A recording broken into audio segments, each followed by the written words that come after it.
This is Nursing Uncensored. I'm your host, Adrianne Benning, and I invite you to listen in on conversations I've had with real nurses about the crazy and wonderful lives we lead. This podcast is meant to create laughter in addition to serious discussion, and nothing is off limits. We're always honest, but we're not always safe for work. Please listen responsibly.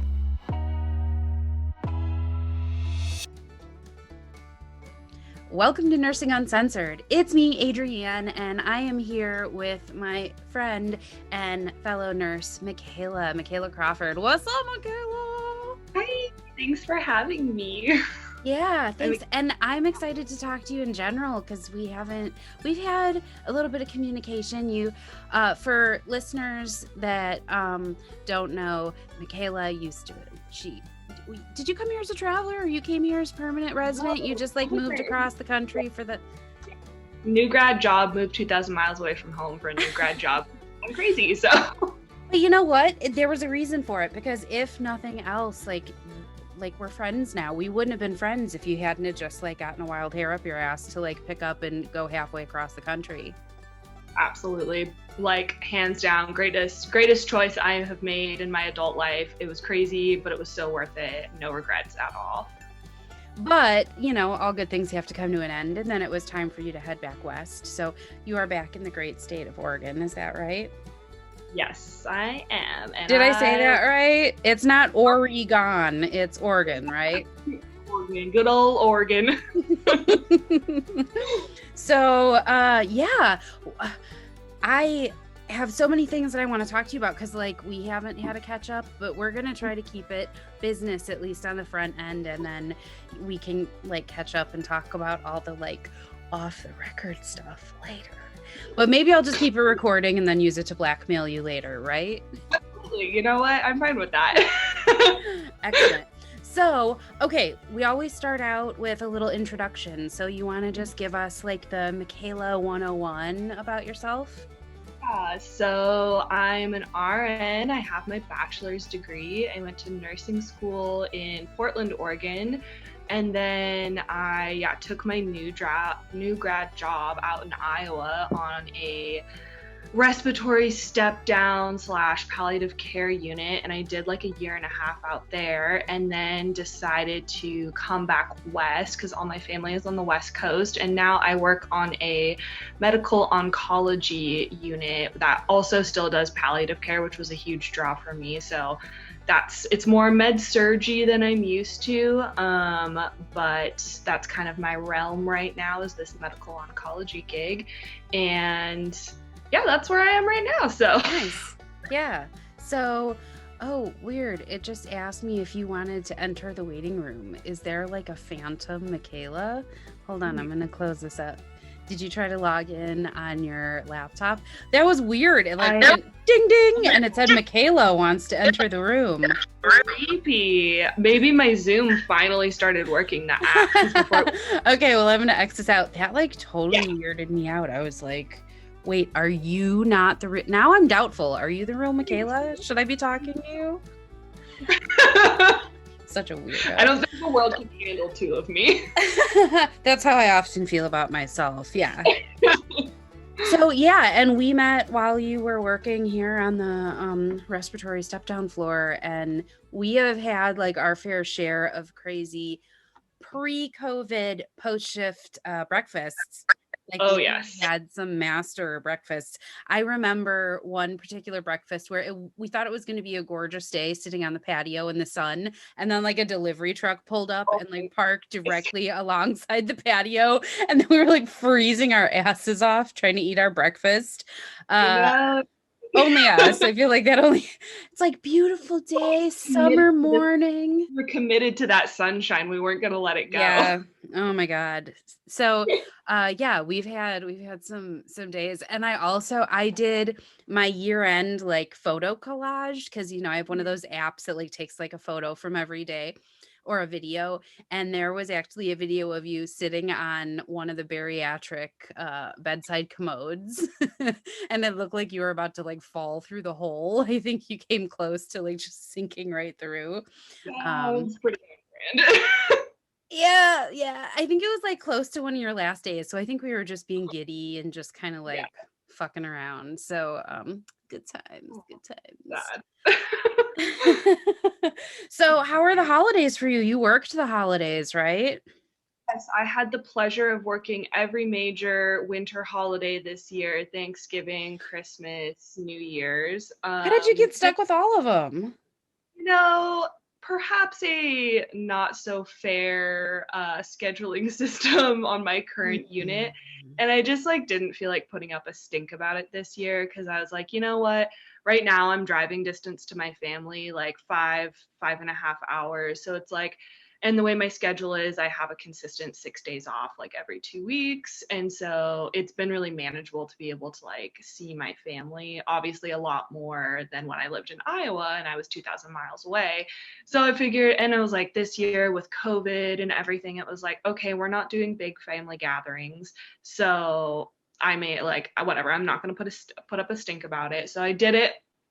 Um, Thanksgiving was fine. Like that's an okay holiday for me to work.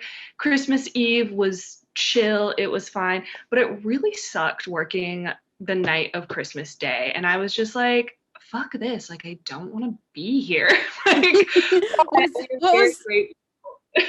what was so bad about it? Was it just like it just wasn't a good shift It or was like it was honestly the whole weekend. I work consistently 4 nights in a row, and that was day shift 2 of my 4 day stretch. And I was like totally chill. Like the unit was not in a bad place. We were staffed appropriately, all of that, but it was more just like my bad fucking attitude. Like it was such a lovely crew of people working, like absolutely no qualms with that. But like so you were the reason they had a bad night.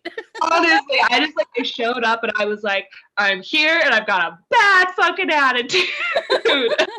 Oh God, if I had $1 for every Yeah, you know what, all things considered, but like once you get there, you're like, okay, I love the people I'm working with. It's all chill. Like we had a good time. And I was like so fortunate that my parents, they came up and they did like a little Christmas with me, so I wasn't by myself, which was so Oh. nice. I was like, yeah, okay, maybe I'll be a little bit sad. Like I live by myself and like I don't have a ton of friends in this area because like I'm new to this part of Oregon. So it was really nice that, you know, my mom made a Christmas dinner and we did Christmas morning together. And so it was like, you know, all things considered, like really fabulous. And yeah. And then New Year's, I whatever, like that's like easy money. So Yeah, we had a patient on the unit that was really depressed and kept calling out and was like crying. And so I they decided her primary nurse decided that we were going to do like a little thing at midnight, go into her room, oh celebrate yeah. the clock striking with her. And then I'm pretty fucking sure that I was like cleaning up shit at the strike of midnight because I came out of this ISO room and I was like, okay, let's go do it. And they were like, oh, she loved it. And I was like, fuck, it's Damn. 12:06. Damn it. So I literally ended 2020 cleaning up shit. It feels like pretty appropriate, actually. That's a beautiful thing. I rang in the new year by giving some morphine and Ativan. So honestly, it was You like win.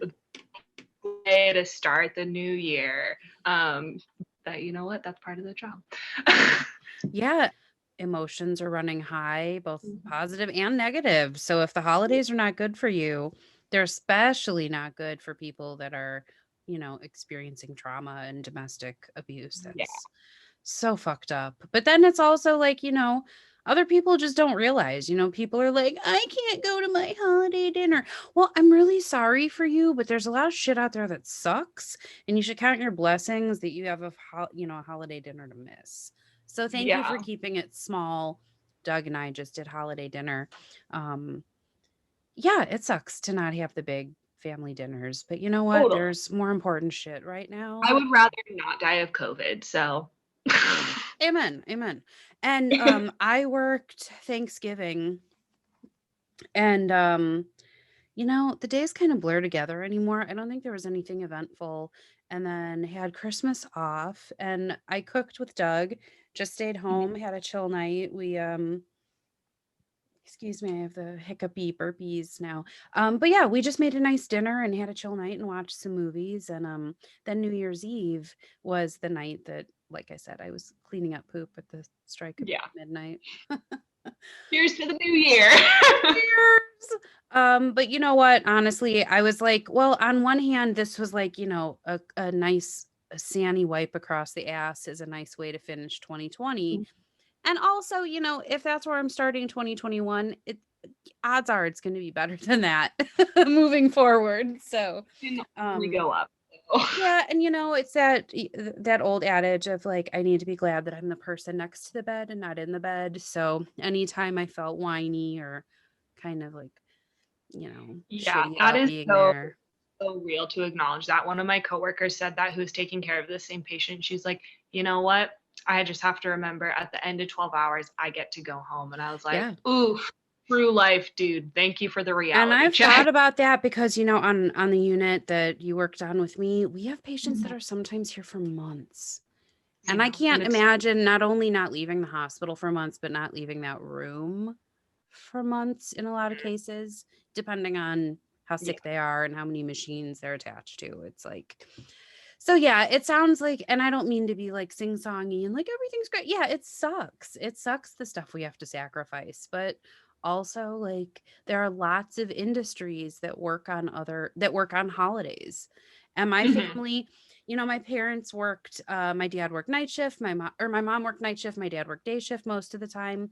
So we were always celebrating holidays in like weird modified ways on days that Mhm. weren't the real holiday, or like one parent would show up for holiday dinner, but then they'd have to go home so they could nap before their shift. It was always like this negotiation. And so, for me, it's normal to miss an event, or like we have some friends, Doug and I have friends that have a great holiday Friendsgiving every year, like huge potluck. And of Mhm. course, this year it didn't happen because of the pandemic. Um, but every other year I have to skip it. And every other year I'm so sad that I miss it. But I have to accept the fact that that's just you gotta share the load, and that way people don't get screwed over in working the same fucking holidays. There was one holiday, I think it was a year or 2, maybe 2 years ago, where, like, census was super low, and I ended up getting I think I had Thanksgiving and New Year's off, and I was just working Christmas, Oh, but then I got V time on Christmas. So it was like the dude, was it first here? Yeah. yeah, so it was like the first time in, like, 15 years at the hospital that I didn't work a single winter holiday. Um so yeah, I'm like that'll probably never happen again ever until I have, like a desk job someday. Um, but yeah. So actually I thought of some things that I wanted to talk about real quick before we move on to the main topic. Um, you moved cross country. So just in really general terms, what were some things that you had to do to like actually get your ass back there and working as a nurse? Like how did you figure out the license? I know it's different from state to state, but how did you Yeah. figure out your license and where you're going to live, where you're going to work and all of that good stuff? Yeah. So, I mean, the first time I moved cross country, I was to Iowa. So I was, had gone to nursing school in Oregon. My family lives in California. So I took a little hiatus and lived in California and then moved to Iowa. And so, you know, like interview wise, I did phone interviews, and then, the job in Iowa, they were hesitant about hiring me because they had not met me. And so I actually like shelled out my own money and flew out there to do a job shadow, which was like, good and bad because then I got a sense for the unit too. And then that was like the deciding factor for me too, because it was between a job in Oregon, actually like where I'm living now, funny enough, and the job in Iowa. And I would just like, going to see the place and visit it and everything was like, that was the deciding factor for me. And then, they were pretty getting my license in Iowa was incredibly easy and quick, and not very expensive either. And so like as far as that goes, that was pretty simple. And then I was fortunate enough to know two girls from my nursing program that had basically done the same thing. And so I just reached out to them and connected with them and was able to find like a living situation, and just like I signed a lease while I was living in California. Didn't even see the place, just saw Oh, stock wow. photos on Yeah. like I took a plunge and it was just like, it'll all work out. It was stressful. And then my darling, lovely parents, they are just the kindest people on this planet, moved me cross country in the middle of fucking winter, which was the dumbest thing that I have ever done.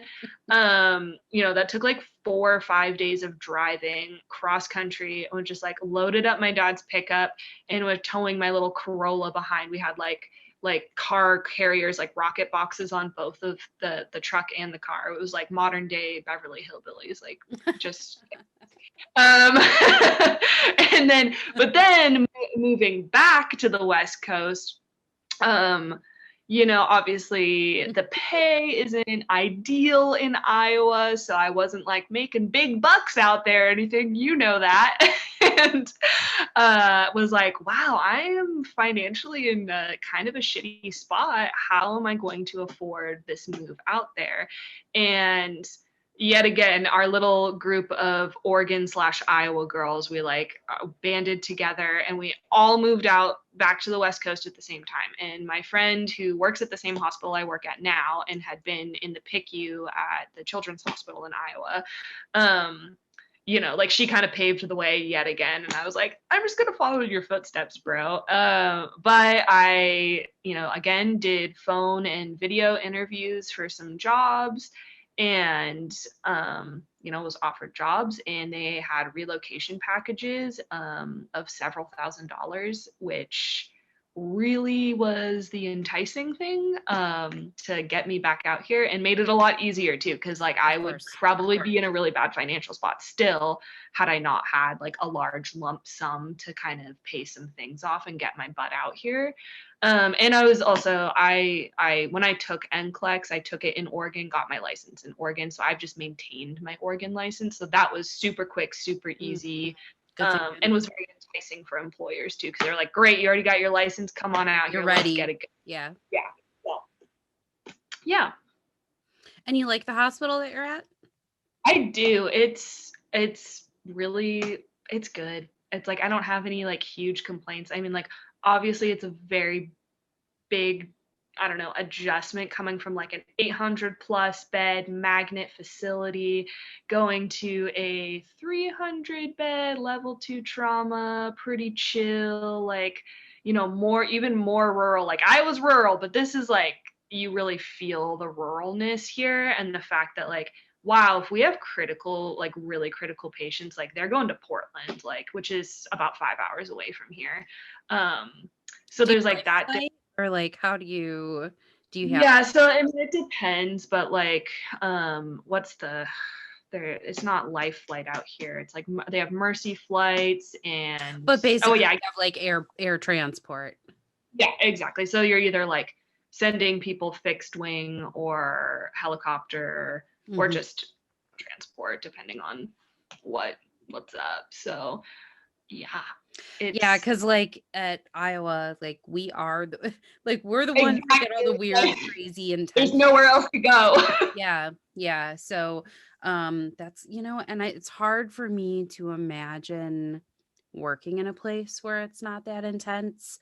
And part of me is like, well, I want that intensity, but another part of me is like, it would be nice to be like, sorry, I'm going to start an IV and some fluids and we're going to send you north. No, it's so true. And like, we're this hospital, we're servicing this like huge area of Southern Oregon and like very, very Northern California, which it gets really remote really fast out here. And so we ship people in from the coastal hospitals, which is about like 2 hours away all the time. And that's literally sometimes what those hospitals are doing. There's like, well, we started an IV on them and you guys will fix it, right? And then like we just get these like disaster patients and we're like, we don't know what to do. I kind of got the shivers a little bit when you said it gets real remote, real fast out here. I was like, God, city girl like me is like, do I hear banjo? No, sorry, that's the South. That's not the North. Well, I have a terrible joke of like when it gets really remote, I call them Oregon Hill people. They're just like they're tucked into the hills, like they prefer to really not be known to the community. They're just tucked away, and that's where it gets really remote and kind of weird too. So Yeah, see, shit like that scares me. Like that's a movie. That's like a creepy B move horror movie waiting to happen, I feel like. No offense to the people. So let's kind of talk about what we're here to talk about because we wanted to talk about um I've been doing different episodes of like allyship and like how to better understand people that maybe don't have it so easy as the vast majority of us. And so we want to talk about nurses who have chronic illness.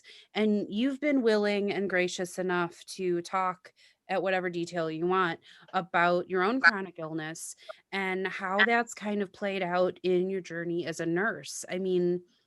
What we said earlier was like being chronically ill and taking care of people that are chronically ill, except nobody knows you're chronically ill. I look at you right now and I'm like, you look fine, right? And that's, yeah. So, would you like to talk a little bit about your journey with chronic illness? yes. So I current diagnoses are ulcerative colitis and psoriasis at this point. So I was first diagnosed with I'll call it UC for short. I was first diagnosed with my UC when I was 15 years old. So I've reached my decade mark this last fall. I've been 10 years since my diagnosis, which was kind of a trip to just reflect on that. And then I was in college when I had my psoriasis diagnosis, which was more than likely came about because of the medication I was taking to control my ulcerative colitis. And, the psoriasis is like, I guess, you can see it. And like right now, I'm actually having like the worst flare I've ever had of my psoriasis, but it's wintertime, my body's covered, so I'm not super self conscious about it. But, when I was first diagnosed with my ulcerative colitis, I'm 15 years old. I was trying to finish high school in 3 years because I don't know, I'm obnoxious. And I ended up being able to do that. And I completed my high school years in 3 years and despite my diagnosis. But my life was like totally upside down. Like it took 3 or 4 months to finally pin down a diagnosis. And in that time I lost like 20 to 30 pounds like unintentionally, um and was just freaking miserable. Honestly, I was in so much pain. I was like having diarrhea upwards of like 17 to 20 times a day with blood in my Jeez. stool, mucus in my stool, and amazingly was never hospitalized. And to this day, I have not been hospitalized. I've gone to my fair share of like ER visits and urgent care, but I've never had to be hospitalized. I'm very, very grateful, and I count my lucky stars that that's my situation. Um, but yeah, so when I initially went to a pediatric gastroenterologist, she was like, my symptoms had mysteriously subsided, of course, and she was like, well, maybe it was just a parasite, like, the things you're telling me. And then about 2 weeks later, I was just like, my symptoms were really severe again. And so I went in for a colonoscopy and an endoscopy. They did biopsies. And I remember the doctor came in and talked to me and my parents, like, after I had woken up from the anesthesia, because for children, they put you completely out because I remember her saying, I don't want you moving at all. I need to just do what I need to do. So I'm waking up from anesthesia, and she's like, obviously we did biopsies, but I don't even need a biopsy to know that like you have ulcerative colitis. So we're going to start moving forward with treatment. So then cue the next like 3 years of trying to figure out a medication that would work for me. We tried the like basic things, which I think they're classified, they're called 5-ASA or something. It's like Asacol, Pentasa, or some of the names. And I was like mildly allergic to them. So those didn't work, and they weren't getting my symptoms under control. And so finally, I think I was, gosh, I think I was 18 at this point. I got on Humira, And I was taking that in conjunction with this other drug called mercaptopurine, which is actually like a really low grade, what would I call it? I don't want to say it's chemotherapy, but they do use it in conjunction with chemotherapy for like lymphoma patients. And so there's some like really mild side effects. Like it did cause like some of my hair to like thin and fall out. I'm blessed with a very thick head of hair, so I didn't really like notice it that much. And then once I was able to like lower my dose, it was like not that big of a deal. And it was helpful for controlling my symptoms. But once I got on the Humira, which is an injectable biologic drug, I think it's an anti-TNF blocker or something. Um, I how many it took a while to like really get into remission with that, and I struggled through my like first couple years of college being on the Humira. It compromises your immune system Mm-hmm. even more so than my already autoimmune disease. And I remember, I mean, I was like getting infections constantly. Plus I'm living in dorms at college. Mm-hmm. And I remember College like is a dirty, people it's packed time. so dirty. It's so dirty. And like the food is garbage. And yeah, You're but tired because you're pushing yourself to your limits. Like, exactly. And not the just like healthiest time. not wanting to miss out on anything. And like I Mm-hmm. look back on that period of my life and I'm like, how did I do it? Like, honestly, how did I do it? I was like getting kidney infections, bladder infections, strep throat, like all of these things all the time. Like, I ended up having my tonsils out while I was in college. I took myself to like so many ER visits because I would just be like, sick, and if I spiked a fever it was like, okay, that's not good. It's so hard for me to get a fever in the first place. And so, anytime I called an advice nurse, they were like, I'm sorry honey, like you need to go to the emergency room. And I'd be like, meh. So then, I'm still on the Humira. I'm in remission. I have been for the past few years. It's like now I'm in this like really good like healthy spot.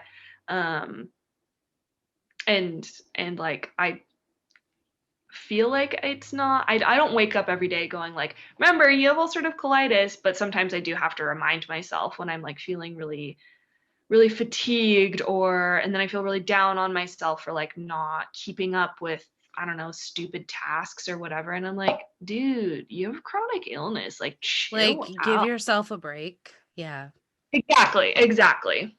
um And then I guess to circle back, but having a chronic illness and being inside the realm of healthcare at 15 years old and not previously really being in the realm of healthcare except for like clinic visits, that was like my first experience with nurses, in my face nurses. And I was like, oh my gosh, these people are amazing. They're funny, they're supportive. I was just everything that I needed and that my family needed. Like nurses were providing that for us and making the experience positive.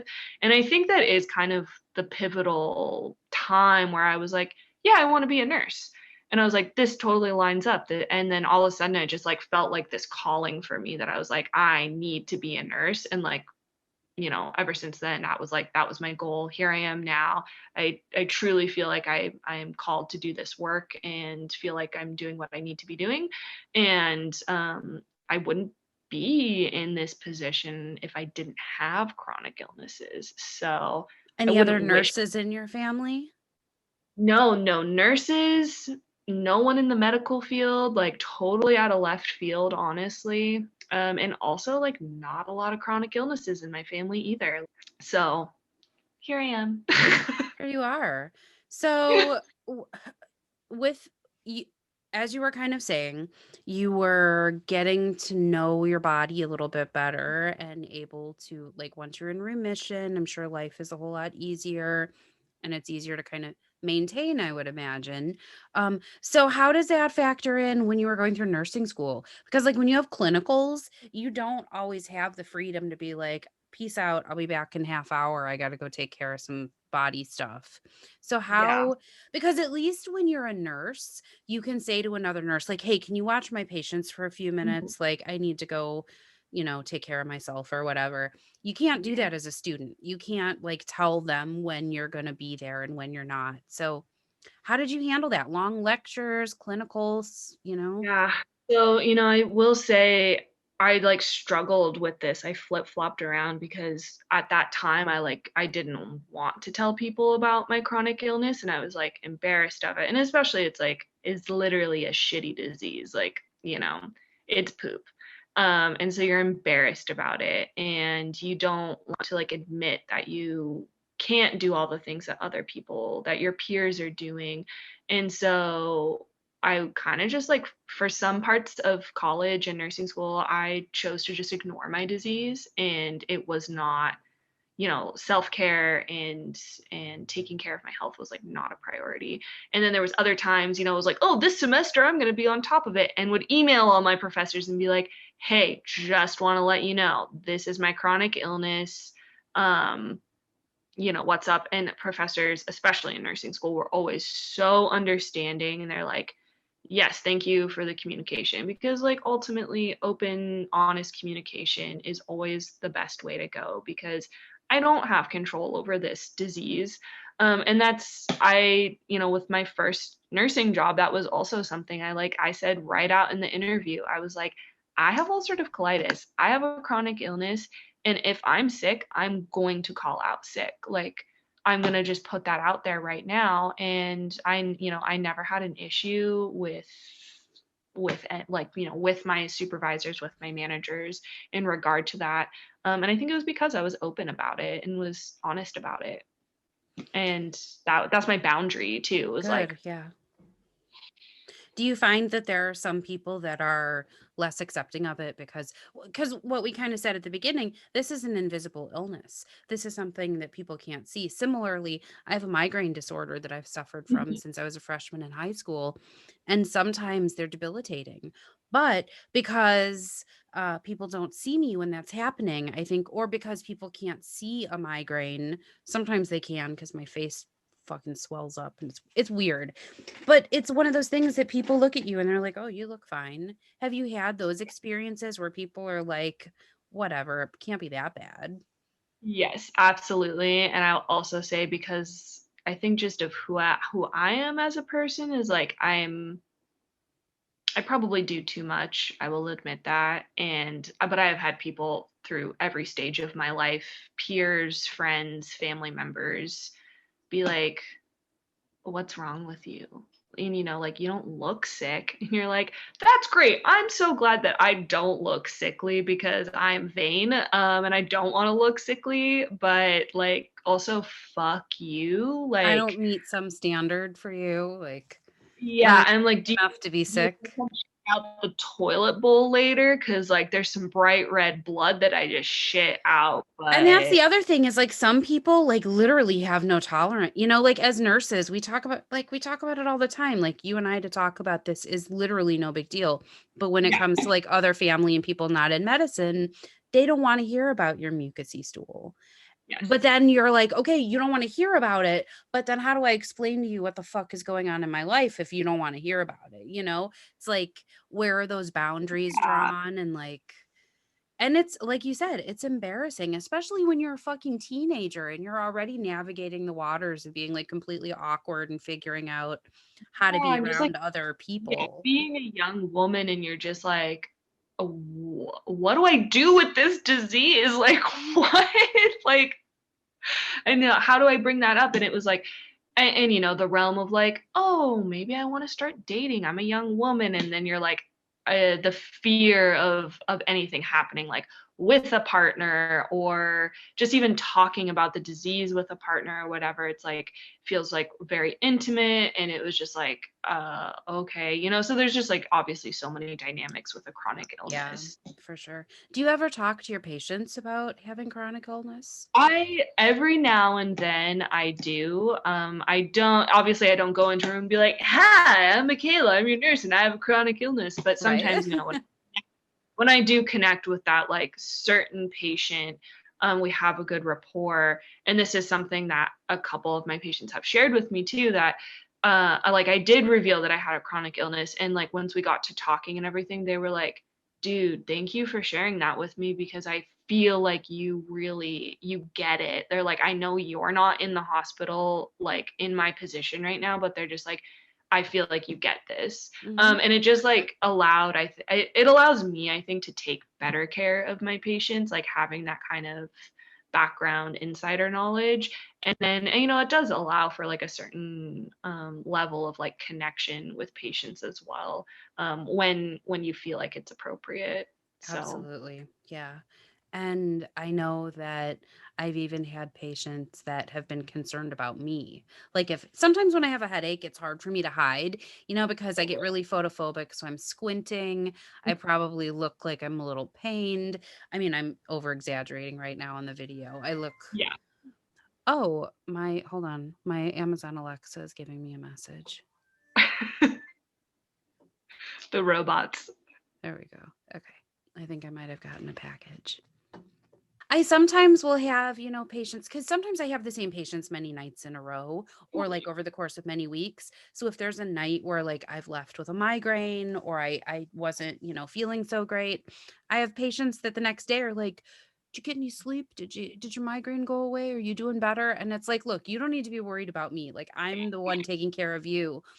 But it's really sweet when like people care about you, and they Right. Well, it like breaks down that barrier, and it's like, oh yeah, we're all human we're together. people. Yeah, imagine Yeah, that. Nurses are people.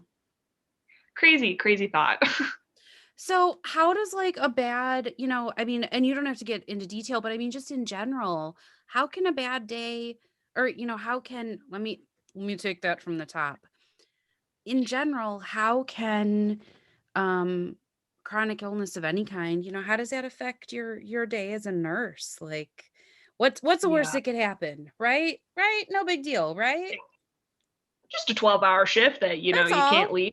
You can't leave. um, You can't really take any time for yourself. yeah, as you know, because we have spent many shifts together where we eat while we're charting, don't take any breaks. That that was always, I got like kind of nervous when I was in nursing school, and like, I started doing 12-hour clinicals, and I was like, wow, this is hard. Like, how am I going to do this? And obviously the first year of my RN career was a lot of learning, both about like how to take care of myself and do the actual job. But what I kind of like navigated was that like getting enough rest was important before a shift. But ultimately, and like listening to my body, and like, you know, I can't take care of my patients and give them what they need if like I am not well. And so like truly calling out sick when I am not well. But I guess, sorry, to like get back to your point of like what can go wrong, and it's like I have definitely been like in a patient room and I'm like, fuck, I have to go to the bathroom now. Like I absolutely have to go now, or like I might shit myself. Like, and I know other people have had that happen too. And you're just like, It's a okay. terrible feeling. Yeah. And It's so like, terrible. yeah, absolutely terrifying.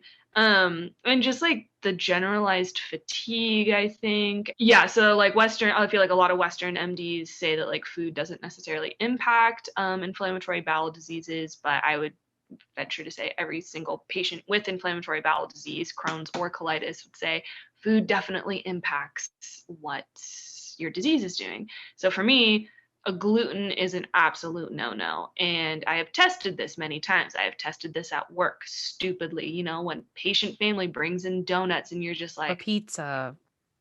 have a donut. And I remember doing this on a day shift, and I ate the donut and I just got brain fog for the rest of the shift. And thank God, like nothing was really going on that day, because I was just like, I'm useless right now. Like I can just do like the bare minimum. And then just, like intestinal cramping and like generally feeling like garbage sometimes. And like, Hmm. I usually try and remedy it with like I'll take some over the counter stuff. I'll be like, okay, I'll take Tylenol and Tums and Gas X and drink some mint tea, and hopefully I can just get through the rest of my shift. Um, and so far, that's how I have fared. And I've been fortunate enough that I haven't had anything like major happen while I'm at work. I usually try and avoid that Yeah. because I usually know beforehand if it's like things are not going to be good. Then I'm like, it's a night I got to stay home, folks. Yeah, I feel like a lot of nurses carry a lot of guilt when Mhm. we're signing off sick, even when we're legitimately sick. Like it Yeah, feels like the worst thing you could possibly do because we know our patients need us, we know our teammates need us. But when you have a chronic illness and you're like, no, really, and I've even had times where I've gone to work sick and they're like, you're a fucking drag on us. Like yeah, you're filling up a spot that could be filled by an able-bodied float nurse. Like, get the fuck out of here. So I get that, but at the same time, then I feel so tremendously guilty because I somehow rationalize in my head that like I should be better at this or I should be, more knowledgeable about how to, but like you said, we're people too. We have issues. Sometimes we can do really great self-care and still have things happen outside of our control. And I think it's really important that those of us that feel comfortable speaking out about it do so, because a lot of people don't realize that there's so many different types of invisible illness, whether it Mhm. be autoimmune, diabetes, and other endocrine disorders, mental illness. There are all these things that genuinely affect people's functioning, their well-being. I can be a nurse, but I can also be a patient. And I don't Absolutely. think, and I would never say that, in very rare circumstances would I say that being having a particular illness makes you unable to be a nurse. Like Yeah, maybe if you're incredibly immunocompromised or you really are, uh not doing things safely for whatever reason. Like there are always exceptions to every rule. There's no blanket. But for the most part, like, there are nurses in wheelchairs. There are nurses that don't have all their fingers. There are Mhm. ways that people can do the job just fucking fine. But we can see those disabilities. And so in some way I feel like we understand. Like when I look at you and I don't see anything, like I don't know if you have a colostomy, if you have, chemo that you just started. Like there's no way to tell these things. Um and it shouldn't be everybody's responsibility to like wear it like on their t-shirt. They're like, "Hey, I have an autoimmune illness." Like we want to just be normal people. But there are things that people can do to kind of be allies to people with chronic Yeah. illness. So what are some things like what are you thinking when I say like, "Hey, what can I do to be a better ally to you?" What are some things that come to mind? I think like, you know, first and foremost, like having compassion, and that understanding and being willing to like listen to your friends, your colleagues, whoever who have chronic illnesses, to just like understand what being chronically ill means to them, and then in turn like how to support them, and like maybe that's speaking up for them when say I've called off that shift and someone has something snarky to say, one of our colleagues has something snarky to say, and that's like, and then you speak up and say, hey, it's like, that's not our business why they called off sick, because that is something that I have experienced with a lot of colleagues in the past, and I tried to be an ally in that way, to be like, that's not our business why they called off Mhm. sick, and have faith that they called off sick because they deemed themselves not well to be in and working tonight. um I feel like that's like such a huge thing, and that's like a very toxic workplace trait that's And very that's common. and that's in general a good practice to have. Like you don't, even if it's not a chronic illness, you don't know what Yeah. people are dealing with. And so we had someone, that came on to the unit the other day and they were in a super shitty mood and everybody was like, "Whoa, what's wrong with you?" And it turned out there had been something really unfortunate that happened in their family. Mhm. So, we don't want to dismiss like all behavior that's less than happy and desirable. But we also need to understand maybe people don't want to talk to you about what's going on in their lives. Yeah. You know, like maybe I'm going through a lot of shit and it's none of your fucking business. Like you may be my friend, but also I'm allowed to draw boundaries even with my friends or my coworkers, you know? That's another thing I would say, you know, to chime in with another thing, how to be an advocate is don't pry. Like Yeah. people, you know, people will share information if they feel comfortable, but don't dig for the down and dirty details of their treatment, their symptoms.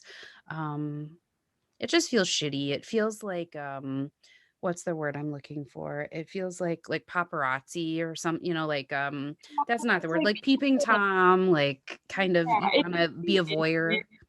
And like people are like looking for like the justification or something, and Mhm. you're just like, fuck off, dude. And it's like, I'm really open at this point in my life about my disease because like I have learned at this point that like me being open has allowed other people to like be more comfortable with their chronic illness, just like start the conversation and everything. But I also have been in situations like, even though I am really open, where people are like, ask me, I don't know, stupid things or like pry about something. And I'm just like, that's not your business. Like, I don't want to share that with you. You're not part of my inner circle. And like, I don't want to share the results of my colonoscopy with you. So, And maybe if you know, if you have a coworker or a friend that has a chronic illness, maybe don't put the burden on them. Maybe look it up, see, you know, what yeah. it is, what try to imagine what you would have a hard time with. I mean, I know what I would struggle with if I was like having 17 to 22 shits a day. Like there's a different level of consideration that most people don't think about in their day-to-day lives, you know, Yeah. with anything, people with you know, cystic fibrosis or people that have diabetes and like need to, you know, go check their blood sugar. Like there are all these things that we maybe don't see them doing. I think it's great to just learn without me being like, so Mikhayla, I know that you've got 15 meds to pass and your patient's call lights are going off, but will you explain to me a little bit about what you're going through? No, no, Yeah. Google it, look it up, Google it. You fucking Google that shit. You have eyeballs to read. Hmm. And you Absolutely. know, and also I think it's important if it is someone that's your friend, maybe you don't know what to say or you don't know how to approach it. I know that for many people in my life, I'm like, you need a ride to and from the hospital, I got your ass. Like, you know, you Yeah. need somebody to pick up your scripts and bring them to your house, I will do that for you. I think that those ways of supporting people, because, you know, everybody always says, like, let me know if I can do anything to help you. But that's like Yeah. this generic blanket statement that people throw out when they really have no intention of like doing anything meaningful. So those are some great options. Like ask them, what like thing can I do? You know, Yes. can Like you and I have had this like great relationship because obviously like you took me to my colonoscopy when I lived in Iowa and like picked my propofol ass up like afterwards and like looked at pictures of the inside of my colon and like like can we get any more intimate than that? But and you but know what? like That's a vulnerable time. Like you're coming out of anesthesia. You don't want somebody who's an asshole. You don't want somebody who's gonna let you like fucking trip down the stairs. Like, yeah, and it's like you picked up food for me afterwards and like made oh sure yeah, I I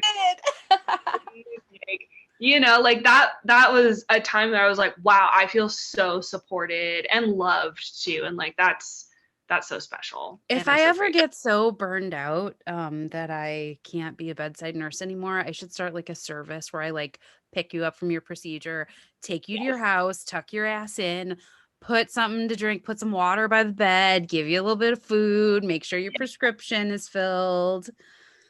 It That was is like, definitely a service. Oh my God. I think it's a good idea. It's a good business plan. Somebody listening, take that, take it and Yeah. run. Send me a check. So, kind of a last topic I want to cover. This is obviously the issue that's on everybody's mind or should be on everybody's mind, and that is COVID. Like, what are some considerations where you live and as a person with chronic autoimmune illness? Like, how are you? How you doing? Yeah, I will say, and like, you were kind of present on part of this journey with me, is that when the pandemic first kind of took grip in the United States and we all became more aware of it, I was genuinely wigged out. I was like, I don't want to get sick. I've got like I'm immunocompromised, like, and my family isn't close to me. I only have a handful of people that could maybe help take care of me, but they're all nurses too. I was like, I don't want to end up on a ventilator. I've seen critically ill people. I work with critically ill people. I was like, I don't want to end up like that. So, you know, I immediately in the workplace advocated for myself, and my gastroenterologist also was like, I absolutely do not want you working with COVID positive patients. And she wrote me a letter as well stating as much, that it would not be safe for me to take care of COVID positive patients. And obviously, like, you and I were fortunate enough to not be put in that situation, but there was preparation for that.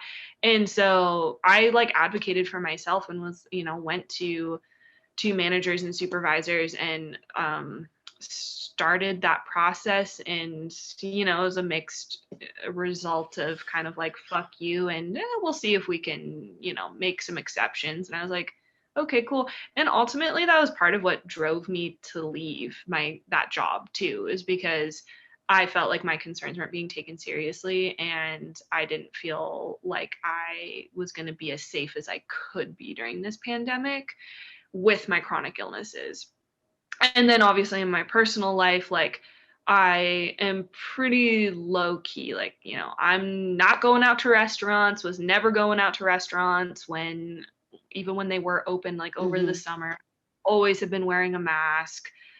And being really obnoxious to my family about safety and how we can mitigate the spread of COVID amongst everyone. So, and then part of why I took my new job also, I will admit, beyond feeling compelled to work with this specific group of patients and this patient population, I also was like, you know what, oncology, they're not going to bring COVID patients to an oncology unit. I was like, this is going to be a safe spot for me. Plus, I get to do work that I'm passionate about. I was like, sounds like a win-win for me. So, there was definitely some strategy in like my shift cross country and job shift and everything. That was like largely ultimately guided by my chronic illness and like my concern for my health. And then yeah, that being said, got that COVID vaccine as soon as I could, as soon as it was offered to me, because I was like, I want to have every fighting chance of like, if I do get COVID, I want to be able to actually fight it off. Like, Yep. Did you have any side effects? Well, first of all, which vaccine did you get? I got the Pfizer. That's what I got as well.